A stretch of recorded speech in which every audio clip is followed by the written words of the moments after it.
Сайн байна уу? ITB Mongolia байна. За бид хоёр өнөөдрийн дугаараар Турк улсад ирснээс хойш юу хэрхэн яаж хийх вэ? Ямар асуудал дээр хүндрэл учирдаг вэ? Тэр тал дээр зөвлөгөө өгөхөр бэлдэж байна. За тэгээ ерөнхийдөө онгоцны буудлын дээр буугаад бууснаас хойш эхний ээлжинд хийх ёстой бүртгэл за анхаарах ёстой зүйлсүүдийн талаар нэггүй ерөнхийдөө яриа явъя. За онгоцны буудлын дээр та бүхэн маань буусны дараагаар тэтгэлийн маань зүгээс бид эдийг тосгоо үйлчлэгээр хангаж өгдөг байгаа. Хотоосоо хамаарат хугацаа нь өөр байдаг. Ихэнх нь 9 сарын 26, 27 гээд хаагдах боломжтой. Тэгэхээр та хэд маань энэ хугацаанд амжаад ирэх юм бол тосгоо үйлчлэгээр үйлчлүүлэх боломжтой. Энэ нь болохоор яах вэ гэхээр машин гаргаж өгдөг. Машин гаргаж өгөө та хэдийг бүртгэлтэй дотор байр руу хүргэж өгдөг байгаа. Тэгэхээр та хэд маань онгоцны буудлаар буугаад хайж уу, яаж явах уу гэж санаа зовхгүй байх боломжтой. За тэгээд сервис үйлчлэгээр байранда хөргүүлж ирэнгүүтээ байранд ороход шаардлагатай бичиг баримт материалуудаа байрныхаа багшид өгөөд дотор байранда орно гэсэн үг байгаа.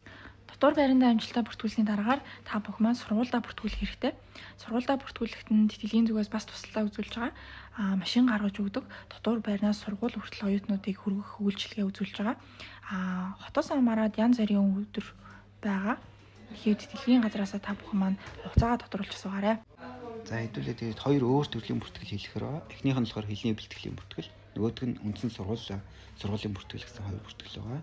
Энэ хоёр бүртгэлээ хэлгэснийхаа дараа аль альнаас нь оюутны тодорхойлтыг аваад тэтгэлгийнхаа аппликейшн дээр авсгаж өгдөг байгаа шүү. Авсгасны дараагаас тэтгэлэг маань аль бие усаар идэвхжиж эхэлдэг байгаа. Сургуулийнхаа бүртгэлийг хийлгэчлээ, хоёр тодорхойлолтоо авлаа, сайтн дээр хэдүүлээ орууллаа. За энэний дараа болохоор Икамет буюу оршин суугын үнэлгээ авнаа. Энийг авахын тулд хэдүүлээ сайтн дээр бүртгүүлдэг Гочи Дареси гэдэг сайт байгаа. Сайт руу н ороод цагаа авна, бүртгэлээ хийлгэнэ. Энийг хэдүүлээ өөрсдийнхөө визний хугацааг дуусгахаас өмнө хийх хэрэгтэй байгаа. Яаралтай хийчихвэл сайн байдаг. Учир нь очор дараалал бас нэлээд их байх магадaltaй. За тэгэхээр нэн тэргуунд хийх шаардлагатай хоёр зүйлсийн талаар хэдүүлээ ярилцлаа. Нэг нь бол сургуулийн бүртгэл, нөгөөх нь оршин суух үнэлгэний захиалга тий аппликейшн цаг авалт байх нь шүү. Тэгэхээр дараагийн зүйлс юу байх вэ? За дараагийн зүйлс гэх юм бол мэдээж өдөр тутмын амьдралд хэрэг болох үе автобусны үнэлэх, автобусны карт нийтийн тээврээр зорчих тийм үнэлгээ авчвал ер нь бус ажлуудаа зохицуул явахад айгүй амар болох байх. Мэдээж бүртгэлээ хийлгэснийхаа дараа оюутны тодорхойлолтоо аваад оюутны автобусны карт авдаг. Энэ илүү хөнгөлөлттэй хямд үнээр зорчих боломжтой болно гэсэн үг. За тэтгэлийн газраас маань ер нь бол биднийг дэмжих зорилготой үйл ажиллагаануудыг харангүй зохион байгуулж өгдөгөө. За та хэд тугаасаа анзаарсан болвол бүртгэл дээрч тэр онгоцны буулгад тосох авах дээрч тэр тэ нэлээд тусалцаа үзүүлж байгаа. За суралцсан хугацаанд бас нэлээд олон юмнууд болно. За ITB-ийн офис буюу YTB-ийн маань офис маань янз бүрийн арга хэмжээ зохион байгуулдаг. Яг одоогийн байдлаар хоёр том төв офис байгаа. Нэг нь Анкарад, нэг нь Истанбулд байгаа.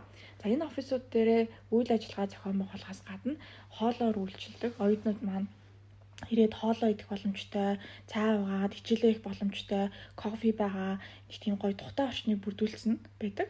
Тэгэхээр та хэд маань зөвхөн Анкара, Истанбул амьддаггүй тэтгэлийн оюутан байлаа ч гэсэн хэдүүлээ аялахаар ирэх ч юм уу тиймэрхүү зорилгоор ирэхдээ бас ороод гарвал бас гоё юм идэж болно, амарч болно, бусад бас тэтгэлийн оюутнуудтай танилцаж болно. Тэгээд хэлний бэлтгэлийн хугацаанд тухайн улс хотынхон соёл иргэншил болон байгалийн үзэсгэлэнт газруудтай танилцах тийм хөтөлбөрүүдийг сургуулиас гаргаж өгдөг. Хаашаа явах болон хэдний өдөр явах гэсэн тиймэрхүү хуваарьуд нь өвчлөд гарсан байдаг. Тэдгээрийгээ та бүхэн сургуулиасаа урьдчилж асуугаад ганцаараа явахгүйгээр хамталтайгаа сургуулийнхантайгаа хамт аялж явж болно гэсэн үг. Хэрвээ тэр хөтөлбөрт тусгатаагүй өөр явах сонирхолтой газрууд байх юм бол та тэрлэг өөрөө бие дагаад ганцаараа явах боломжтой. Ерөнхийдөө хэлний бэлтгэлийн маань эхний жил бол харьцангуй ирэх жилүүдийг ботход ачаал багтаа жил байдаг. Тэгэхээр та хэд маань энэ хугацаагаа ашиглаад өөрийгөө хөгжүүлэх давхар Турк орнороо аялах, хотуудаар нь аялах тий ойрхон хотын ивэл урдны галт тэргээр явах, аялах найзуудтайгаа юм үзэх гээд юмнуудыг амжуулаад гоё зүйлсүүдийг цаг хугацаагаа ашиглаад хийгээрэй гэж хүсье. За энэ удаагийнхаа дугаар дээр хэдүүлээ Туркид ирээд юун дээр анхаарах хамгийн түрүүнд нийт тэргуунд хийх ёстой зүйлсүүдийн талаар товчхон ярилцлаа. За тэгээд өөр ямар нэгэн асуултууд та бүхэнд маань гарах зөвлөгөө авах шаардлагатай бол манай ITB Mongolia Facebook page за эсвэл YouTube хаягны доор комент үлдээж болно. Бидэнтэй холбогдоход асуудалгүй байгаа шүү. За энэ удаагийн дугаар маань энэ төрөд өндөрлөж байна. Та бүхэндээ амжилт хүсье. Дараагийн дугаараар уулзах хүртлээр баярлалаа.